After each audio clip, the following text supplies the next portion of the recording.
Hi, and welcome to English-Fabule. Are you learning English? Great. Let's learn English with a very interesting story. Don't forget to subscribe, like, and comment. Let's get started. Imagine a very successful company, famous all over the world, suddenly losing a huge amount of money. Picture it losing $1 million every single day. This company was just weeks away from closing down forever, facing total collapse. Today, the Lego Group is known everywhere. It makes billions of dollars each year. Many people, young and old, love to play with Lego bricks. It is a truly global company, selling its famous toys in over 130 countries. Experts even say that investing in rare Lego sets can be more profitable than investing in gold. Many times, the simple Lego brick has been called Toy of the Century. It is a symbol of creative play. However, this great success was not always certain. In 2003, the company faced its darkest hour. It was a very hard time. Lego was deeply in debt, owing about $800 million. The company was in a terrible situation, losing money every single day. It seemed like Lego, a brand loved by so many, might simply disappear and never be seen again. Before this difficult period, the leaders at Lego had a strong, almost dangerous belief. They thought their company was too powerful to fail. They believed their beloved brand was invincible. This strong feeling of being too proud or self-confident, often called hubris, blinded them. They did not see the clear dangers growing inside the company that could lead to their ruin. What was happening inside Lego that made its smart leaders miss the clear signs of trouble? What was the mysterious internal culture that stopped executives from seeing their own company's path to ruin? We will explore this important question in the chapters to come. This book will tell you the long story of Lego, which goes back more than 100 years. You will learn about real fires that destroyed factories not just once, but many times. You will read about big, cataclysmic mistakes that nearly ended the company for good. And you will discover how Lego performed an astonishing corporate resurrection. It is a story of how a company came back from almost nothing to become stronger and more famous than ever before. 2. The First Fires. Many years ago, in 1924, a man named Ole Kirk Christensen lived in a small town called Bjuland in Denmark. Ole Kirk was a skilled carpenter. He made many things with wood, like furniture, windows, and doors for people. He always worked very carefully and wanted everything to be perfect.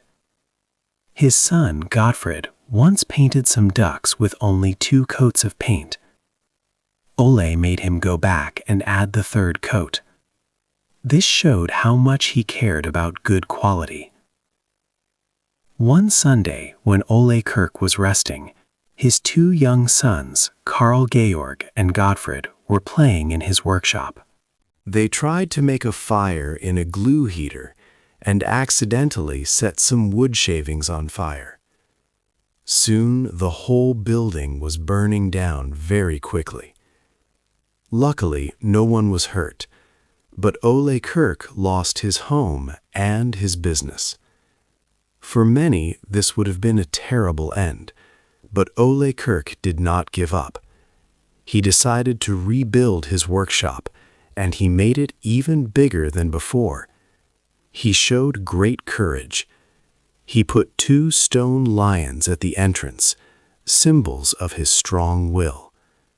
This was a pattern for the company's future: turn bad times into chances for something better. Later, in the 1930s, times became hard because of the Great Depression. Farmers, who were his main customers, could not buy furniture. So Ole Kirk started making new wooden products, like ladders and ironing boards. Then he began to make small wooden toys. In 1934, he needed a name for his toy company. He thought of the Danish words "leg godt," which means play well. From this, he created the name Lego. By 1942, Lego's wooden toys were becoming popular. But then disaster struck again. Another big fire broke out in the factory on March 20th, 1942. This fire destroyed the woodworking factory, leaving it in ashes. Ole Kirk was woken by a worker shouting about the fire. He knelt and prayed, not in sadness, but with gratitude that no one was harmed. The insurance money was not enough to cover the losses this time. Some people suggested he move his business to another town, but he refused. He felt responsible for his employees and his community. With help from a bank and his workers, a new, more modern factory was built. Even with Denmark under Nazi Germany's occupation, Ole Kirk continued to work. In 1947, Ole Kirk made a very big and expensive choice. He made arguably the most consequential business decision of the 20th century toy industry. He purchased Denmark's first machine for making plastic toys. This machine cost more than twice the company's profits from the year before. His family thought he was crazy to spend so much money on plastic. They wondered if this big decision would save the company or lead to its end. What would happen next for Ole Kirk and Lego? 3. The plastic toy. After Ole Kirk Christiansen's death in 1958, his son Godfred took over the company. Godfred had a big idea: the system of play. This meant all Lego bricks should fit together, no matter when they were made. It was a simple yet transformative idea that would change Lego forever. The patent for this clever brick system was filed in 1958. But before this new system could fully take hold, another disaster struck. In 1960, a third major fire destroyed all of Lego's wooden toys. The warehouse was completely burned. This fire seemed like a very bad event, but Godfred saw an opportunity. He made a final, important decision that felt almost ordained. Lego would stop making wooden toys and focus only on plastic bricks. The company had now faced 3 fires, and each time it rose again, stronger and with a clearer path. From 1960 to 1990, Lego entered its golden era. With Godfred's leadership, the plastic interlocking brick became famous around the world. The company grew with strong, sustained success. New products came out, like Lego Technic for older kids and Duplo for toddlers. The iconic Lego minifigure, a small plastic person, was introduced in 1978. It quickly became one of the most popular plastic figures ever made. By the 1980s, Lego was a global powerhouse, selling toys in many countries. Ole Kirk's grandson, Kjeld Kirk Christiansen, became the leader in 1979. Under his guidance, Lego continued to grow. Profits went up year after year. The company seemed invincible. But as success grew, a dangerous feeling of hubris began to grow in the company's leaders. They felt they could not make mistakes, and this overconfidence would soon lead to trouble. 4. A big mistake. In the 1990s, a new challenge worried toy companies. Video games like Nintendo and PlayStation grew very popular. Children started spending more time with screens instead of building with physical toys. Lego's leaders saw this change and became panicked. They feared Lego would fall behind in this rapidly changing world. The company decided to try many new things at once. This was a diversification strategy, but it quickly became messy and hard to manage. Lego invested heavily in building more expensive theme parks in places like Windsor, England, Carlsbad, California, and Günzburg, Germany. These parks needed huge amounts of money and special skills for running hotels and entertainment, which was very different from making plastic bricks. The company also launched clothing lines, such as Lego-branded t-shirts and watches, hoping to become a lifestyle brand. They even tried to develop their own video games and television shows, trying to build these skills from scratch rather than working with experts. Lego hired many business advisors, known as consultants. These consultants told the leaders that traditional plastic bricks were not enough for growth. They said Lego needed to become an entertainment company and a digital pioneer. The company, having been very successful for many years, expanded with too much confidence and not enough careful planning. This approach led to serious internal problems. The number of different parts Lego produced exploded. It went from about 6,000 unique pieces to over 13,000. Many of these new pieces were very specialized and were used in only one toy set.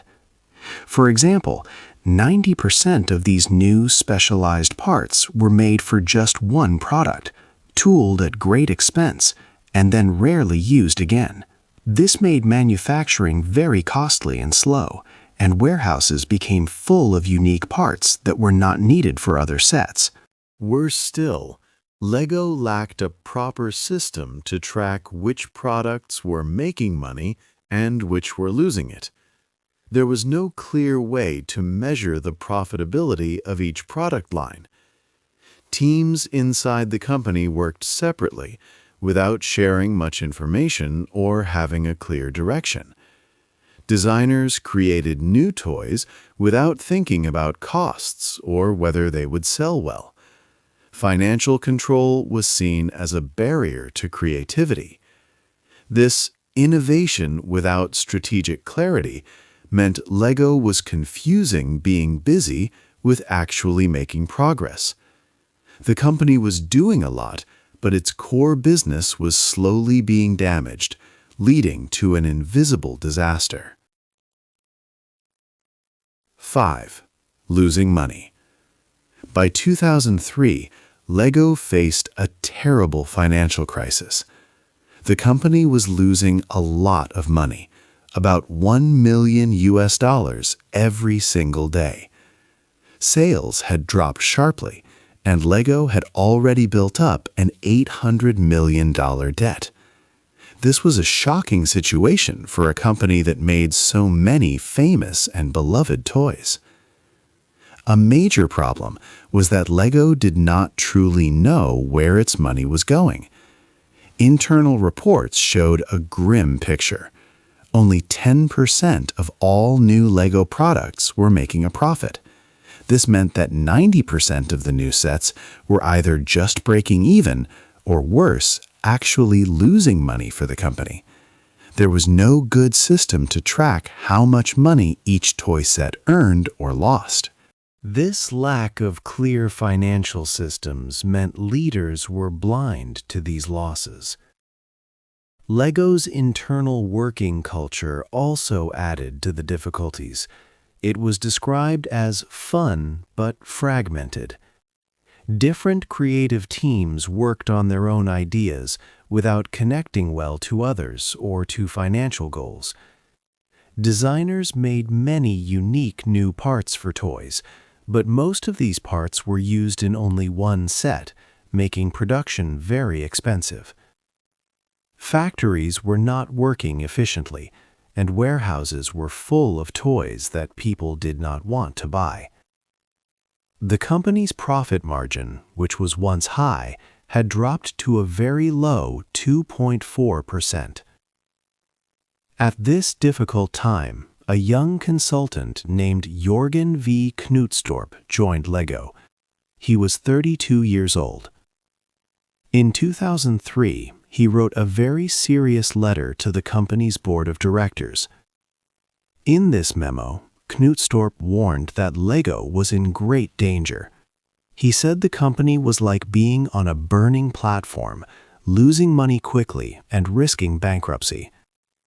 He made it clear that if things did not change fast, LEGO might break apart completely. Not everyone at LEGO believed Knudstorp. Some older leaders had seen only growth and success for many years and thought his predictions were too extreme. But Kjeld Kirk Christiansen, the founder's grandson and chairman of the board, understood. He had already used much of his own personal money to help the company, but it was not enough. He knew that LEGO needed big and immediate changes, not just more money. The company was losing hundreds of millions of dollars each year, facing imminent disaster. The big question was, would the proud founding family listen to this young outsider's brutal advice before it was truly too late for the company they cherished? Chapter 6. The New Boss. In 2004, Jorgen V. Knudstorp became the new CEO of LEGO.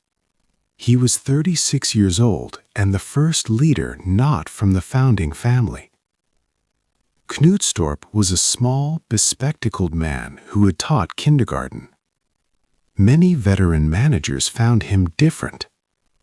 He loved LEGO, but he also saw its big problems. Knudstorp knew LEGO needed a complete turnaround. His first step was not to cut costs right away. Instead, he wanted to understand everything. He started a deep study of the company's money and how it worked. He found that LEGO did not know which products made money and which lost it. This was a huge problem. He also asked a very important philosophical question. What is LEGO, really? He wanted to find the true heart of the company, removing all the extra ideas and products that had caused problems. He and his team realized that LEGO's real strength was the creative building brick. The company's unique skill was making simple, interchangeable plastic bricks that let people build anything. Everything else, like theme parks or clothing, was not part of this core strength. It was just noise. Knudstorp then began his strong plan to fix LEGO. He decided to go back to basics. He cut the number of different LEGO pieces by half. He also let go of 1,000 employees to save money. A big step was selling the Legoland theme parks for about $460 million. These parks had cost LEGO a lot of money and time. He also sold the fancy LEGO headquarters and moved managers to smaller offices.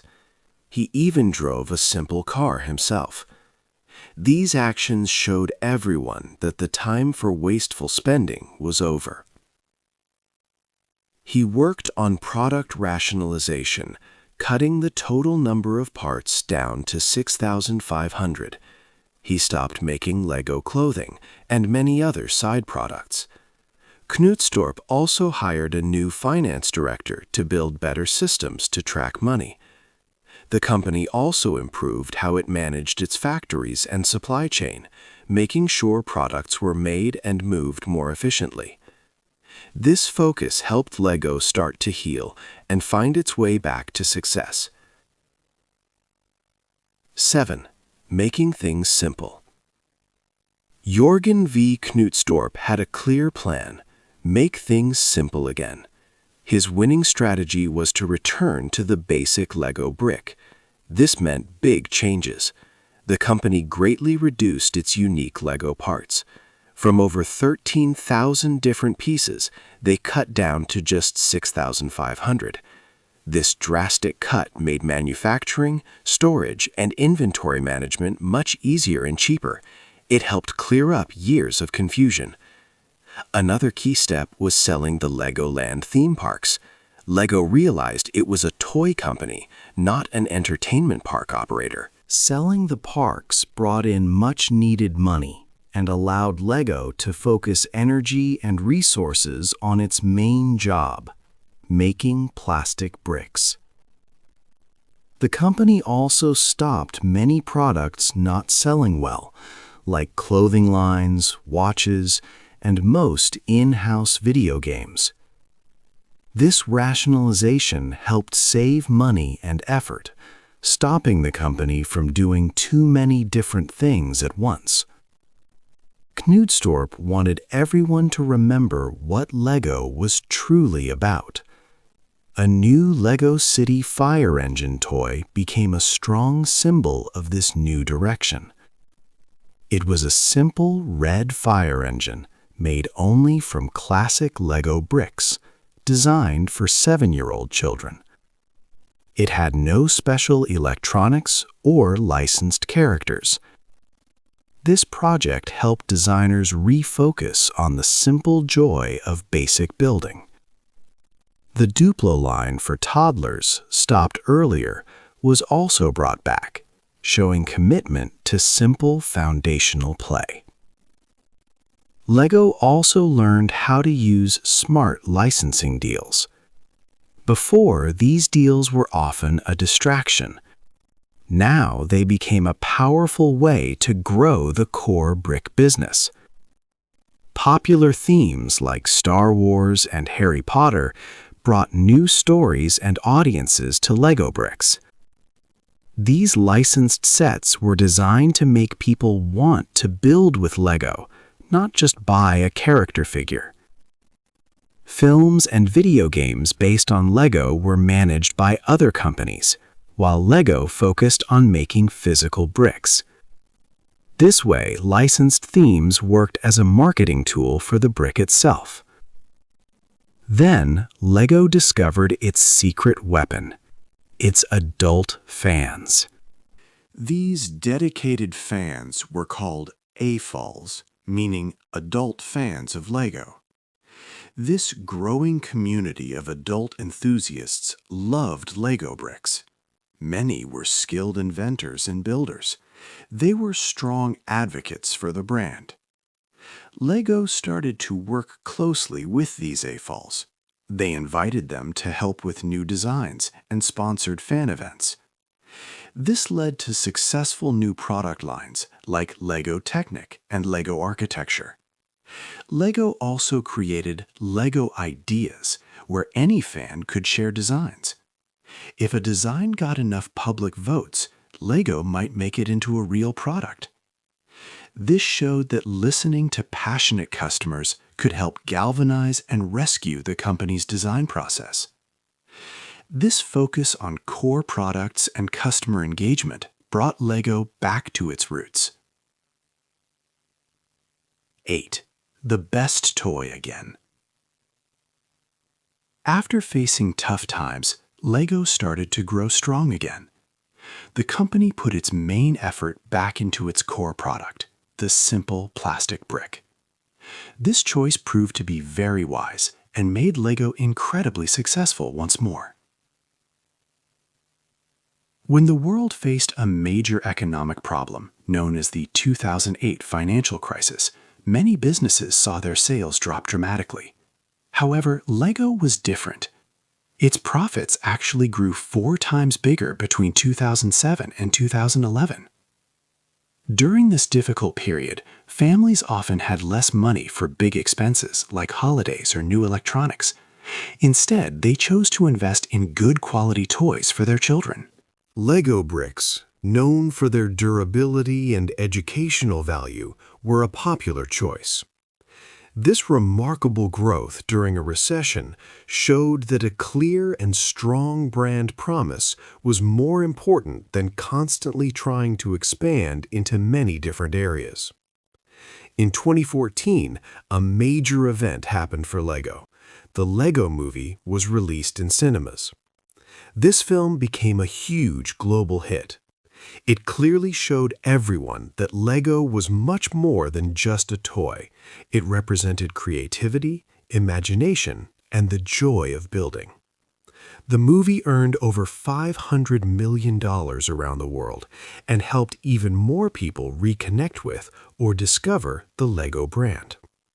It was a very smart decision to partner with another company, Warner Bros., to make the film. This demonstrated that working with specialists in other fields could lead to greater success than trying to do everything in-house.